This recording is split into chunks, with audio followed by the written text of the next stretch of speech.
Je voulais vous annoncer quelque chose, c'est qu'en fait, vous n'êtes pas seulement nommée pour cet ouvrage, vous êtes aussi lauréate. Ah bon? Oui. Wow!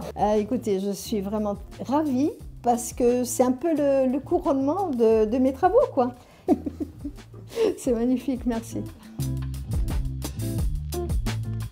Alors, je suis Sylvana Condemi, paléoanthropologue, directrice de recherche émérite au CNRS. Je suis rattachée à un laboratoire ADES, rattaché à l'Université de Marseille et à l'Institut français du sang.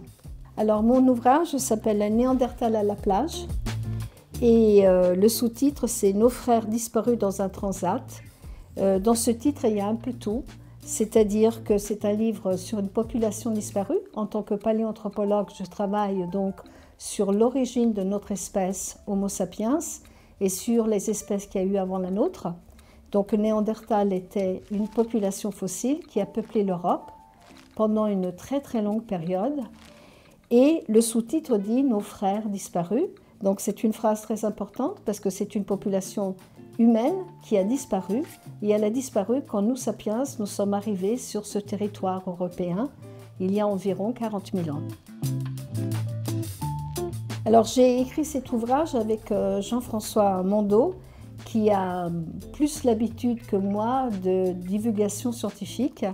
Donc la première chose que nous avons faite, c'est nous rencontrer et d'essayer d'établir ensemble un plan, voir comment toutes les connaissances que nous avons depuis la première découverte de Néandertal en 1856 jusqu'à aujourd'hui, vous voyez, 2025, pour pouvoir les rendre accessibles au plus grand nombre. Alors, dans ce livre, Néandertal à la plage, j'écris pour un grand public. C'est un exercice complètement différent par rapport à un article scientifique. Dans un article scientifique, on s'adresse à un public qui est très limité, un peu à ses pairs. Donc, il y a des choses qu'on n'explique pas parce qu'elles sont connues. Alors qu'ici, il y a véritable un effort de préciser certaines notions. Donc, ça demande aux chercheurs quand même un très grand effort également pour expliquer d'une façon simple, avec des mots simples, mais en restant très scientifique également, des concepts qui peut-être ne sont pas connus par le plus grand nombre. Donc pour qui j'écrive, c'est pour le plus grand nombre de personnes et en espérant de faire passer toutes mes connaissances dans un livre accessible à tout le monde. Alors d'une façon plus générale, ce que nous apprennent les Néandertaliens, c'est que les populations n'ont jamais été isolées les unes des autres. Elles se sont toujours rencontrées, elles se sont toujours mélangées.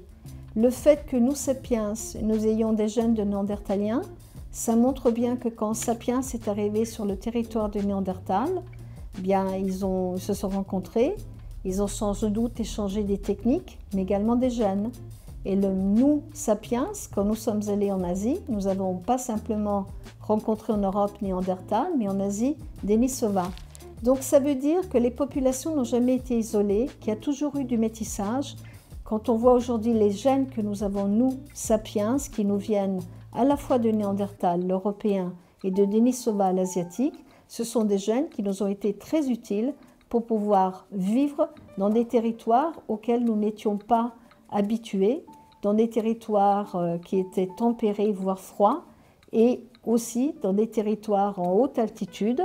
Nous savons que les gènes de certaines populations qui sont adaptées à l'altitude, comme dans le Tibet, viennent de la population dénisovienne, et d'autres gènes, comme par exemple le métabolisme des graisses, nous vient de Néandertal.